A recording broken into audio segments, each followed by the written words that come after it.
നമസ്കാരം. ഞാൻ സ്വാമി നേന്ദ്രേശ്വര കുലവടികൾ. ഇന്ന് നമുക്ക് ഓഗസ്റ്റ് മാസത്തെ ഫലം നോക്കാം. ഈ മാസം അശ്വതി, ഭരണി, കാർത്തിക, രോഹിണി, മകേരം, തിരുവാതിര. നേരത്തെ പറഞ്ഞ് വൈറലാക്കിയതാണ്. നിങ്ങൾ വേറെ വല്ല പറ. അയാളിപ്പോ പറഞ്ഞെന്നും പറഞ്ഞ് എനിക്ക് നക്ഷത്രങ്ങൾ മാറ്റി പറയാൻ പറ്റൂ? ചേടാ, ഇതൊക്കെ ഏത് മാറണോടാ? നമുക്കിന്നൊരു ഫോൺ കോൾ ഉണ്ട്. ഏത് ഭക്തനാണെന്ന് നോക്കാം. ഹലോ, എന്താ കേശവ? പൈസക്കാണെങ്കിൽ നിങ്ങൾ എന്തിനു വിഷമിക്കണം?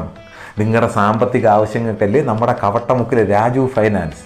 നിങ്ങൾ ഒരു കാരണവശാലും പേടിക്കണ്ട. ഉള്ള സ്വർണം അവിടെ കൊണ്ടെത്തിച്ചാൽ മാത്രം മതി.